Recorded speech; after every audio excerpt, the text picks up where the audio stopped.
Bonjour Jacques Benilouche. Bonjour à vous et bonjour aux auditeurs. Et merci d'être avec nous cet après-midi. Vous êtes journaliste indépendant, animateur du site d'actualité Temps et Contre-temps. Jacques Benilouche, j'aimerais d'abord avoir votre ressenti sur le climat en ce moment dans les rues israéliennes après 10 jours marqués par 3 attentats qui, rappelons-le, ont coûté la vie à 11 personnes et blessé des dizaines d'autres. Est-ce qu'il y a, Jacques Benilouche, un peu moins de monde dans les rues ces jours-ci et notamment dans les centres commerciaux ? Je pense qu'il n'y a pas une grande panique. Il n'y a pas du tout de panique en Israël. Les gens sont assez conscients que ce sont des attentats qui ont lieu et qu'on ne peut pas éviter. Ce sont des attentats par des individualités. Et donc, la vie continue normalement. J'étais à Tel Aviv hier, dans les centres commerciaux. J'étais au grand centre commercial de Ramat Aviv. Oui. Tout est normal. Les gens ne sont pas paniqués.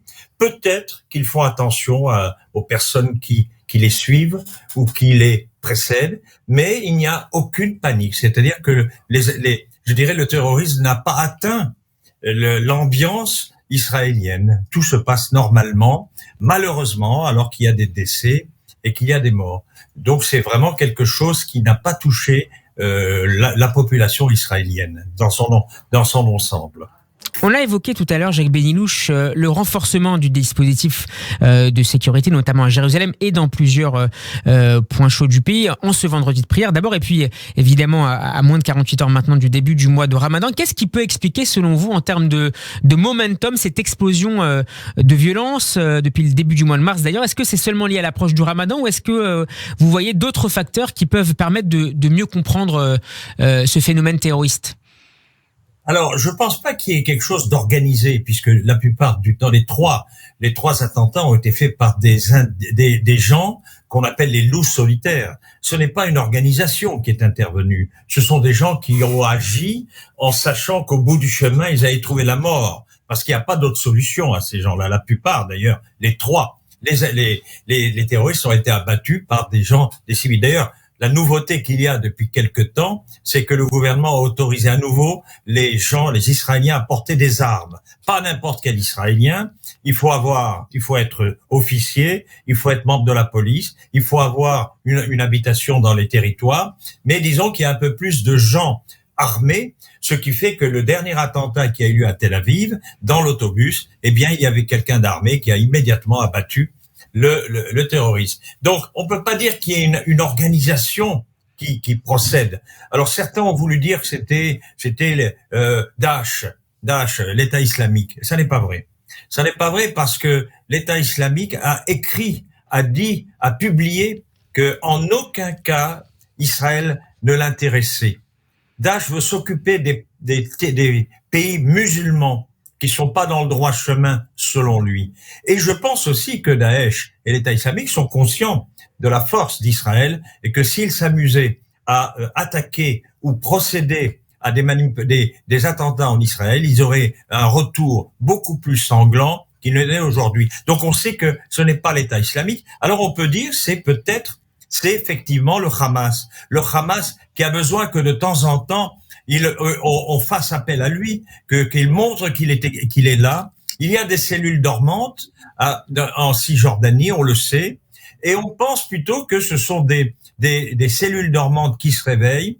Et chaque fois qu'il y a un événement, on veut que le Hamas soit mis à l'aune de cet événement. Et l'événement, vous le savez, c'est qu'il y a une réunion dans le Negev, à Sde-Boker, de différentes personnalités arabo-israéliennes qui sont venues, qui ont parlé de sécurité. Et donc, à ce moment-là, il fallait effectivement qu'on montre que le Hamas est présent. Et c'était lundi dernier, le Hamas qui a appelé hier à la vengeance après l'élimination de 2 terroristes à Jenin par des commandos israéliens.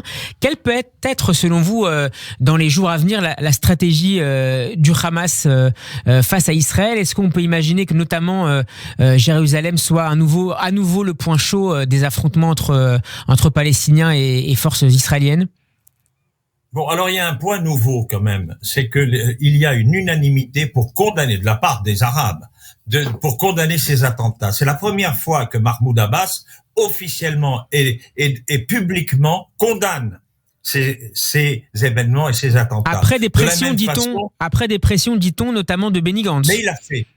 Mais il a fait effectivement. Par contre, Mansour Abbas, qui est le chef du parti RAM, a fait un laïus très important, très émouvant, disant que lui n'acceptait pas ce genre de manifestation, ce genre d'attentat. Donc, ce qu'on peut dire déjà, c'est que au niveau des pays, je dirais des populations arabes, il n'y a pas un consensus. Et je ne pense pas qu'ils soient prêts à aider les terroristes, sachant que à l'heure actuelle, ils ont un avenir un peu plus gai qui leur est proposé parce que le nouveau gouvernement a débloqué des fonds pour le développement de certaines villes, pour le développement de certaines structures.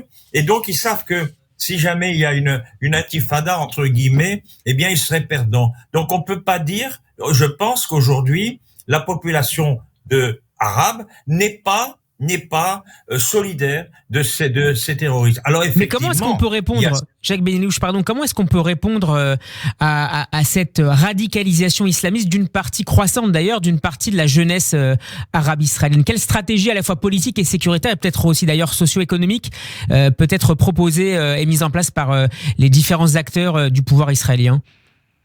Bon, il y a eu ce qui est il n'y a aucun doute, c'est que les Bédouins d'Israël ont été brimés pendant longtemps.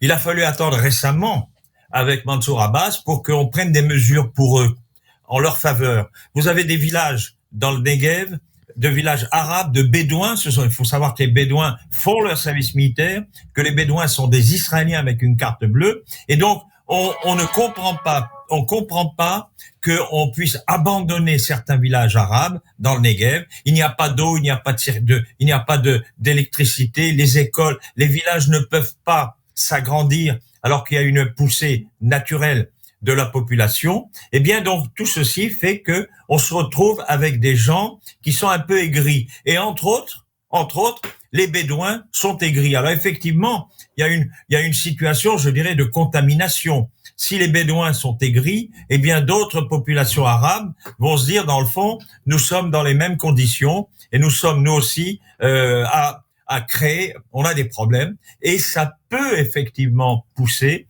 certains à réagir. Mais dans l'ensemble, je suis formel, les populations arabes aujourd'hui ont intérêt, et savent qu'ils ont intérêt à ne pas créer de désordre parce qu'ils vont perdre tout ce qu'on leur a promis pour ces années-là. Ce sont des milliards que le nouveau gouvernement a promis aux villes arabes. Et donc, ce n'est pas le moment. Alors, le Hamas, lui, il a besoin qu'on parle de lui. Parce que tout d'un coup, c'est le Fatah qui prend de l'ampleur.